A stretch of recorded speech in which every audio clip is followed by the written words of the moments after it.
حضرت یعلا بن امیہ رضی اللہ عنہ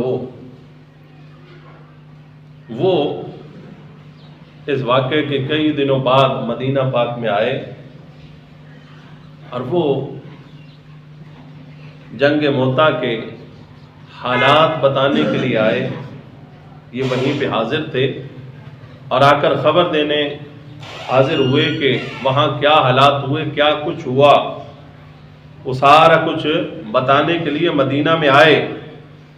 فقال رسول اللہ صلی اللہ علیہ وسلم ان شئت اخبرنی وان شئت اخبرک بخبرہم.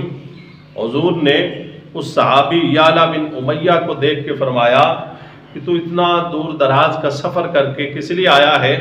عرض کیا رسول اللہ, جنگ موتا کے سارے حالات و واقعات بتانے کے لیے, وہاں کیا صورتحال ہوئی, کیا کچھ نتیجہ ہوا, سارا کچھ بتانے کے لیے آیا ہوں. حضور نے فرمایا ان شئت اخبرنی وان شئت اخبرک, اگر تو چاہے تو تو بتا دے, وگرنہ ہم بتا دیتے ہیں کہ وہاں کیا کیا ہوا ہے. سبحان اللہ. فرمایا اگر تو چاہے تو بتا دے, وگرنہ ہم بتا دیتے ہیں کہ وہاں کیا کیا ہوا ہے.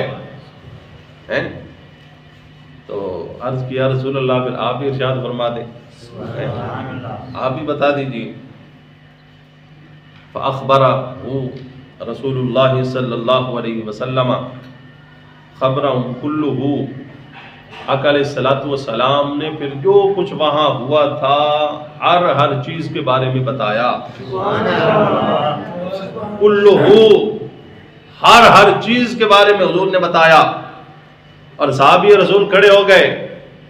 والذی بعثک بالحق ما ترکت من حدیثہم حرفا واحدا لم تذکرہ وَإِنْ أَمَرَهُمْ.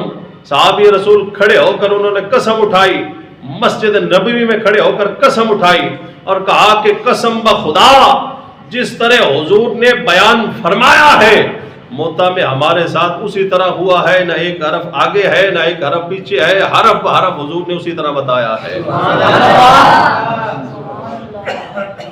وہاں پہ ہوا, صحابہ کو بتایا, اور جو خبر لے کے آنے والے تھے انہوں نے بھی تصدیق کی کہ اسی طرح ہوا ہے.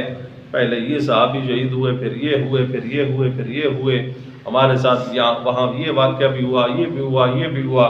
آقا علیہ الصلوۃ والسلام نے کچھ بھی نہیں چھوڑا, جو کچھ ہوا حضور نے سارا کچھ بتا دیا.